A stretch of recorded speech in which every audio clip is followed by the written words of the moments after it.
offrande d'action de grâce. Bien-aimé, ouvre ta bouche et dis merci à Dieu. Si tu es debout encore ce matin, c'est uniquement par sa grâce.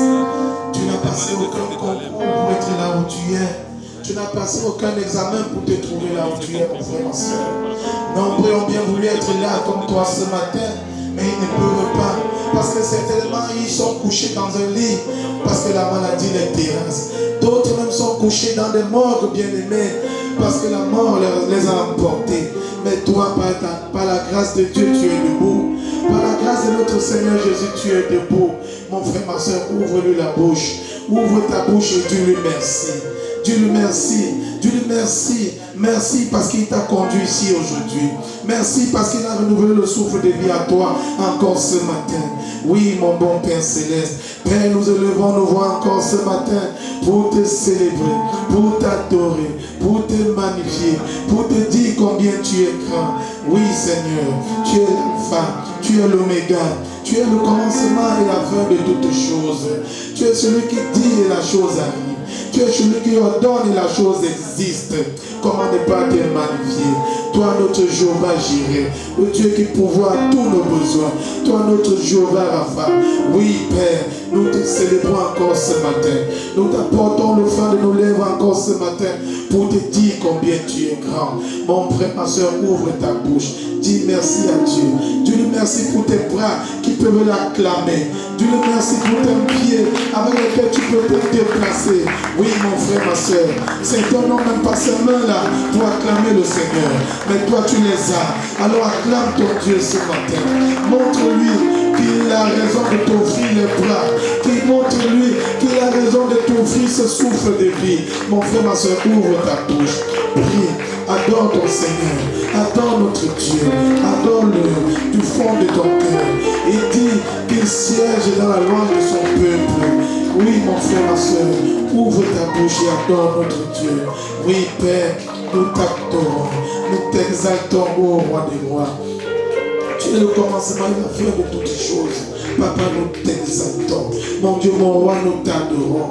Comment ne pas te rendre gloire et honneur? Toi qui nous accordes toutes choses en ton temps. Comment ne pas te rendre gloire et honneur?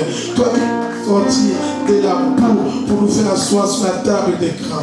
Comment ne pas te rendre gloire et honneur? Toi qui nous as sortis des ténèbres pour ton admirable lumière. Oh Seigneur, nous t'exaltons. Nous te magnifions, nous te rendons gloire et honneur ce matin. Merci Seigneur pour ma bouche qui peut t'apporter une offrande ce matin. Merci Seigneur pour mes mains qui peuvent t'acclamer encore ce matin. Merci oh roi pour la santé que tu accordes encore ce matin.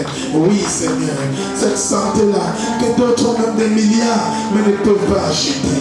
Oui mon Dieu, mon roi, merci Papa. Merci pour cette marque d'estime.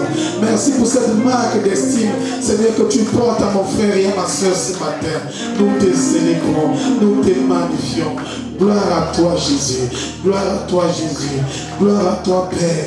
Comment ne pas, Papa, t'offrir cette offrande d'adoration ce matin encore. Oui, mon Dieu, mon roi. Ton peuple réuni ce matin se prosterne devant de toi pour te rendre gloire, pour te dire combien tu es grand, pour te dire combien tu es magnifique. Seigneur, tes œuvres dans nos vies sont incomparables, Père, toi, Français. Tes œuvres dans nos vies, Seigneur, nous ne pouvons les compter. Oui, Père. Oui, Seigneur, c'est toi qui as fait de nous ce que nous sommes.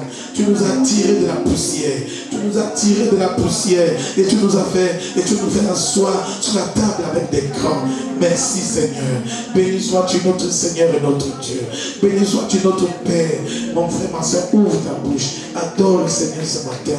Oui, Père, nous te bénissons. Nous t'exaltons. Reçois la gloire, Papa. Reçois l'honneur. Toi qui règnes et qui vis pour les siècles sans fin. Amen. Amen.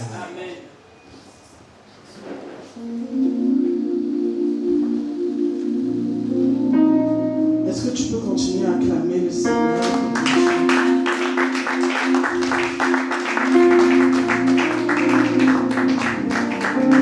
Jésus, Jésus, Jésus, tu es le roi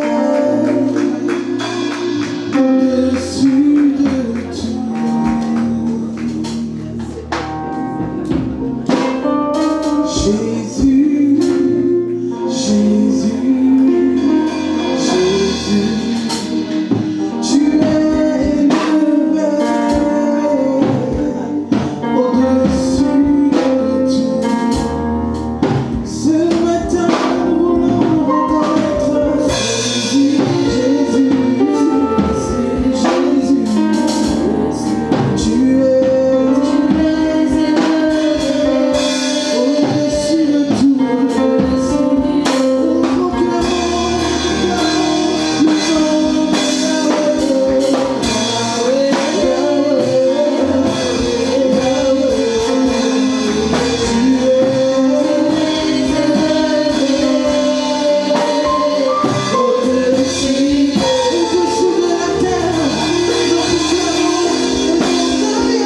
l'école du dimanche, vous pouvez vous asseoir.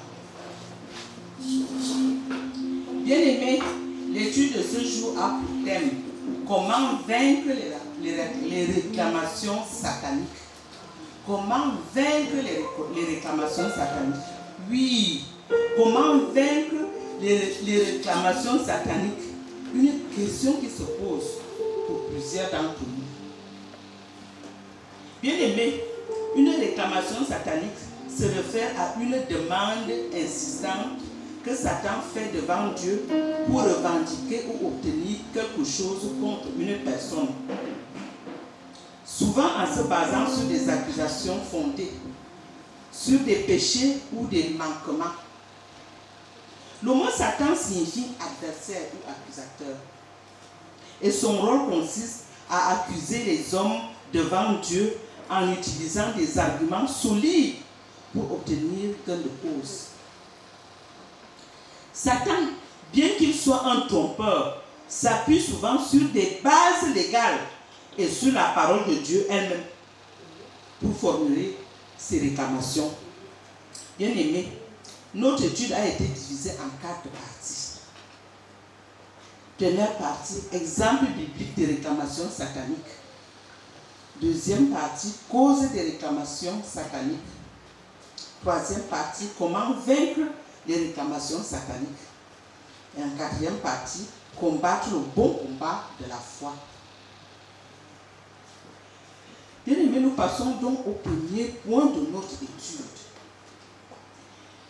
Exemple biblique des réclamations sataniques. Exemple biblique des réclamations sataniques. Bien-aimés, pour notre étude, 5 exemples bibliques de réclamations sataniques ont été relevés. Premier exemple, la réclamation des disciples de Christ. La réclamation des disciples de Christ. Luc 22. Luc chapitre 22, versets 31 à 32. Luc chapitre 22, versets 31 à 32. Je vais lire. Le Seigneur dit, Simon, Simon, Satan vous a réclamé pour vous cribler comme le froment. Mais j'ai prié pour toi afin que ta foi ne défaille point. Et toi, quand tu seras converti, affermis tes frères. Amen. Bien-aimé, Satan réclamait Simon, Pierre et les autres disciples afin de les cribler comme du froment. Cela illustre son désir de détruire les enfants de Dieu. Mais Jésus intercéda pour Simon pour que sa foi ne défaille point. Deuxième, la réclamation de Josué, le souverain sacrificateur. La réclamation de Josué, le souverain sacrificateur. Zacharie 3, verset 1 à 2. Zacharie chapitre 3, verset 1 à 2, j'ai dit. Il me fit voir Josué, le souverain sacrificateur, debout devant l'ange de l'Éternel, et Satan qui se tenait à sa droite pour l'accuser. L'Éternel dit à Satan, que l'Éternel te réprime, Satan. Que l'Éternel te réprime, lui qui a choisi Jérusalem. N'est-ce pas là un tison arraché du feu? Amen. Bien-aimé, Satan accusait Josué, souverain sacrificateur devant Dieu, à cause des vêtements sales, symbole de son iniquité. Cependant, Dieu a réprimandé Satan et offrit à Josué la purification. Troisièmement, la réclamation du corps de Moïse. Jude 1, verset 9. Jude, chapitre 1, verset 9, je vais lire. Or, l'archange Michel, lorsqu'il contestait avec le diable et lui disputait le corps de Moïse, n'osa pas porter contre lui un jugement injurieux, mais il dit que le Seigneur te réprime. Amen. Bien-aimé, Satan réclamait le corps de Moïse après sa mort. Mais l'archange Michel intervint pour empêcher Satan d'obtenir gain de cause, montrant que même après la mort, Satan peut tenter de revendiquer ce qui ne lui appartient. n'appartient pas. Quatrièmement, la réclamation de la santé de Job. Job 2, versets 4 à 6. Job chapitre 2, versets 4 à 6. Je lis. Et Satan répondit à l'Éternel, peau pour peau, tout ce que possède un homme, il le donne pour sa vie. Mais étant ta main touche à ses os et à sa chair, et je suis sûr qu'il te maudit en face. L'Éternel dit à Satan, voici je te le livre, seulement épargne sa vie. Amen. Bien-aimé, Satan demanda à Dieu de toucher le corps de Job, mais Dieu lui imposa une limite en épargnant la vie de Job. Cette réclamation montre que Satan cherche à nuire aux enfants de Dieu, mais il doit obtenir la permission de Dieu. Cinquièmement, la réclamation des enfants de Dieu. Apocalypse 12, verset 10 à 11. Apocalypse, chapitre 12, verset 10 à 11, je vais lire. Et j'entendis dans le ciel une voix forte qui disait, maintenant le salut est arrivé, et la puissance et le règne de notre Dieu et l'autorité de son Christ, car il a été précipité, l'accusateur de nos frères, celui qui les accusait devant notre Dieu jour et nuit. Ils l'ont vaincu à cause de la parole de leur témoignage, et ils n'ont pas aimé leur vie jusqu'à craindre la mort. C'est pourquoi réjouissez-vous, cieux, et vous qui habitez dans les cieux. Malheur à la terre et à la mer, car le diable est descendu vers vous, animé d'une grande colère, sachant qu'il a peu de temps. Amen. Bien-aimé, Satan est décrit comme l'accusateur des frères, qui les accuse jour et nuit devant Dieu. Cependant, les enfants de Dieu triomphent de lui par le sang de l'agneau et par la parole de leur témoignage. Nous passons au deuxième point de notre étude. Cause des réclamations sataniques. Cause des réclamations sataniques. Nous en avons relevé 7 pour notre étude. Premier point, les péchés. Les péchés. Le péché, bien aimé, ouvre des portes à Satan pour formuler des réclamations. Oui, bien aimé. Le péché ouvre des portes à Satan pour formuler des réclamations. C'est pourquoi il est dit de ne pas donner accès au diable. Éphésiens 4, verset 27. Et de se garder du péché pour que le malheur ne puisse pas vous toucher. 1 Jean 5, verset 18. 1 Jean chapitre 5, verset 18. Je vais lire. Je lis. Nous savons que quiconque est né de Dieu ne pêche point, mais celui qui est né de Dieu se garde lui-même et le malheur ne le touche pas. Amen. Deuxième cause des réclamations sataniques. L'amertume et le manque de pardon. L'amertume et le manque de pardon.